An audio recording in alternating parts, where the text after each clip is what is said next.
What is up, guys? Welcome to the Being Beautifully Honest podcast and channel. Thanks for being here, being subbed. If you're not, hit the button. And if you're listening on YouTube, hit the like. It's like walking in the room, hitting the light switch. Let's brighten up the place and get into the real of reality TV. It could have been a scheme that Todd set up for him to come to you with the bullet. Oh my God. Okay. All right. This funkydineva apology that I did discuss, when I initially listened to it and I heard it, definitely Carlos was in the back of my mind, and I even mentioned it because I know that Carlos and funkydineva, they're friends, if not just cordial or friendly. Because we know that term friends, especially in the industry of entertainment, it doesn't really hold its weight in water. But a lot of times people will be like, oh, that's my friend. That's my friend. But funkydineva and Carlos King, they definitely have each other's phone numbers. I completely believe that. And when I initially talked about the apology that funkydineva gave to Melody and even including melodyrodgers in that, I was like, okay, but isn't it ironic that it's happening around the time of the season premiere and the first episode that he is now reviewing again? So I just, in my personal opinion, because funkydineva is someone that is now going live 5 days a week on his channel, which he never used to do that. I think in all of the years that funkydineva had his YouTube channel, which has been for a long time, I can count on one hand the number of times that he had gone live. And going live is something that is a lot. As you all who are not new to my platform, you know that that's not something that I do, and I don't even show my face because I'm doing this in the comfort of my home, and I want to be comfortable when I am sharing my thoughts and views on commentary and content that's already out there. So you don't need to see that. Okay. My hair may not be done. I don't feel like doing my face and all that other stuff. I'm doing it podcast style because that's what's comfortable for me. But funkydineva issuing this apology, while I'm not one of those people that feels like he is 100% full of the BS, like Aunt Bertha said, but I do believe that there is a motive behind it. But now I'm, after just seeing some things and seeing that Carlos King shared that funkydineva is now reviewing the show again, which I had even mentioned in my previous commentary. Now I definitely feel that Carlos is behind him at least reviewing the show. I wouldn't say that Carlos is behind him issuing the apology to Melody and the melodyrodgers. I don't believe that Carlos has went that far, because if he indeed was behind that, I would say that he would also have reached out to Sherelle's World and asked her to do the same thing, because, she's now talking about the show that she was loudly proclaiming on her channel. I don't even watch that show. And I don't know if I'm saying it like she is saying it. I'm probably not, because her voice is definitely a lot different. But now she's watching the show. She's a martellholt, and she's doing watch parties or whatever, and it's like doing it to spite Melody and the melodyrodgers. And it's, freedom of choice. People can do whatever they want to do as long as you're not harassing somebody or you're not committing crimes, which is what we know her dude, Hotel, because she's a martellholt, right, has been doing out here, and that's why he was arrested. It wasn't him getting arrested because Melody is so beautiful that the chief of the police department decided to go and slap handcuffs on Martell. And we also know that he set up and arranged the arrest So, with that being said, I just wanted to briefly talk about this because, I do believe that Carlos reached out to funkydineva to ask him to review the show. I wouldn't say that Carlos is paying him to do it because funkydineva, he'll get paid alone from Google to do it himself, but it's just the mere fact that he's taking the time to do it because it does. Anyone who reviews television shows, I commend them because it takes a lot. I don't review shows. I may watch something and share my thoughts on a few things that I saw on it, but to do a whole recap and review of an episode, it's longer to do that than the whole episode is on. Now, some people, they know how to condense it when they do it, like, for example, Unraveling. But no, I'll pass on that. But I definitely do believe that Carlos was behind him reviewing the show again because he needs those ratings. And from what I heard, the ratings definitely did take a dip, even though Marceau was out on his pride horse saying he can't stand them MFing millimeters and he doesn't need them and he can't wait to see the ratings. Has he done an update? Somebody let me know in the comment section if he's done an update, if he's done an updated video to say, yeah, it's still F them millimeters. And by the way, look at how amazing the ratings are now. Because I don't care if the ratings only dipped by 5. And I'm not saying 5%, 500, or 5,000. I'm saying just the number 5. A dip is a dip. Because if this is the best season yet, then why hasn't the numbers increased? Because honestly, I do feel the show definitely has run its course. And 2, they have toxic males, not men, males. They have toxic males on this show. And even though real reality TV, for the most part, is drama based, for the most part, we get that. Because now I don't watch Love After Lockup, but I saw a commercial. I saw a commercial for that show that now they're going to have a spinoff of that called Love During Lockup. So it's going to be, I'm assuming men and women, but the commercial I saw was a man getting engaged to another man that he met behind bars. If that ain't trash TV, I don't know what is. I am not watching that. I don't watch Love After Lockup. I'm definitely not watching Love After Lockup. Love During Lockup. No, that is, wow. But the bar definitely is in hell right now for reality TV for the most part.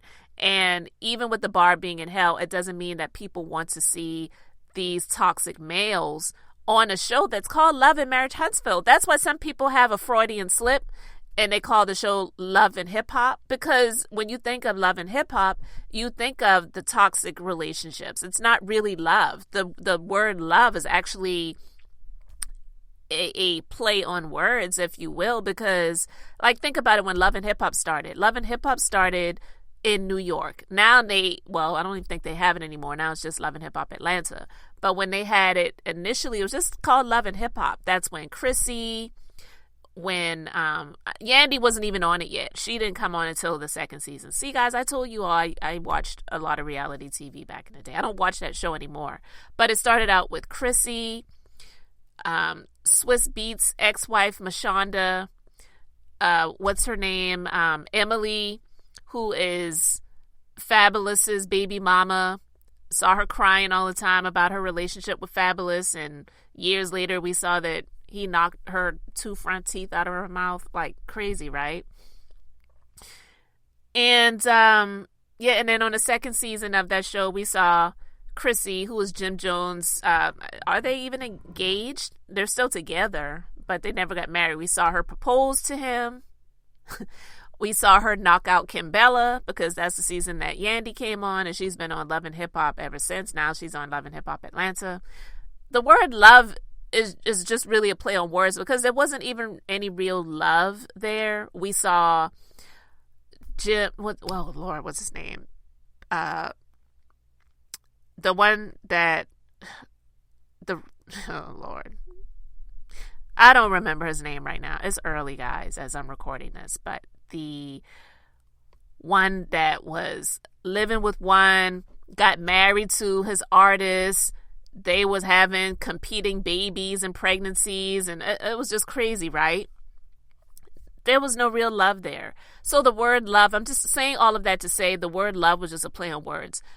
Love and Marriage Huntsville, when you think of coming to produce and pronounce and introduce these people to the public that are all in marriages, it just looks crazy to see these toxic male nobodies, because I'm going to say it, they're nobodies, toxic male nobodies coming onto a television show. They don't deserve the attention. They don't deserve the followers. They don't deserve any respect.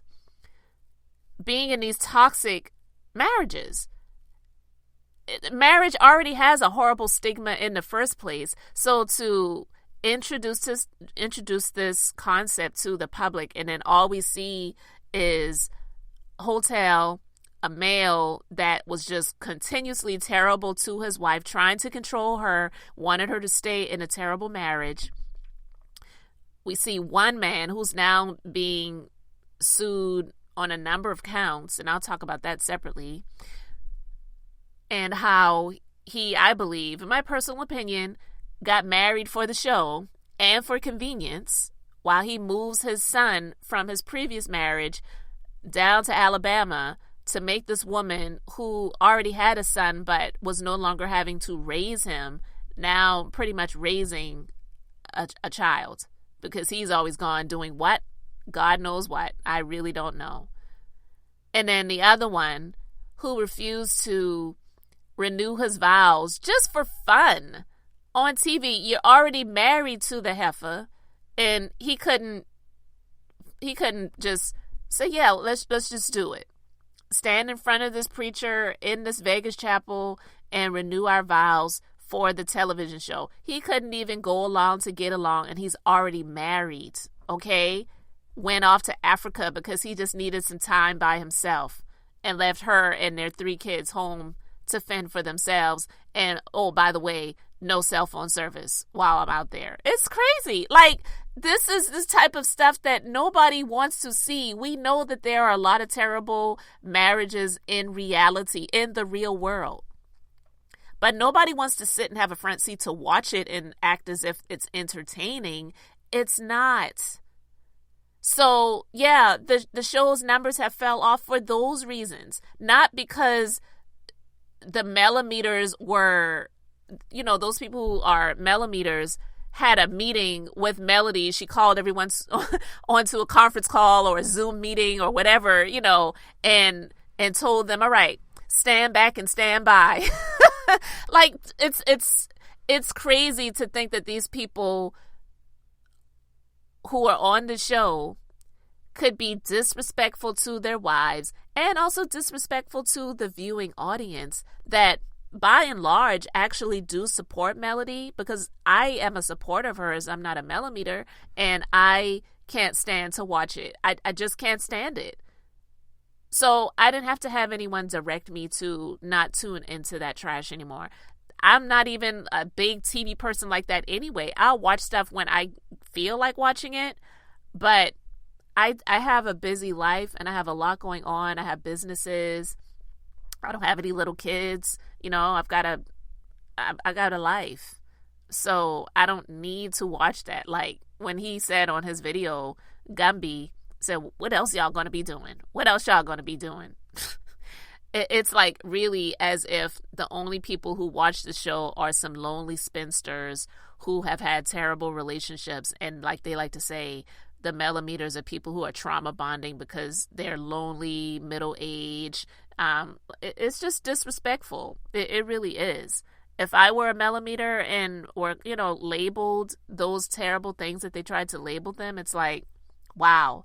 Now, being middle-aged is not something that is supposed to be offensive, but we heard Tisha say that. I saw it on the clip on Instagram when she was having a conversation with Destiny, how they're just a bunch of miserable, you know, middle-aged. Like, really? How old is Tisha? Isn't she close to middle age if she's not already there?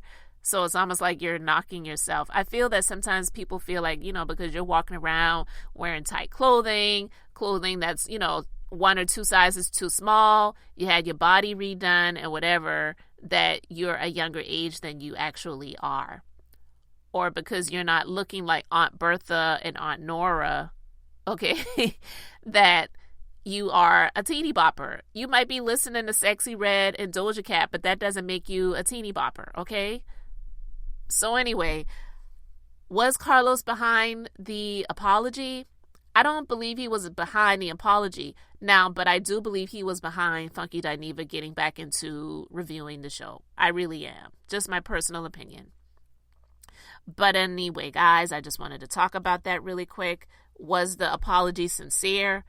I'm not saying that it was extremely heartfelt because, listen, I feel like he could go either way. And if some way, somehow, something pisses him off in that melody camp, he could come back out and start windmilling again and, saying, well, F you.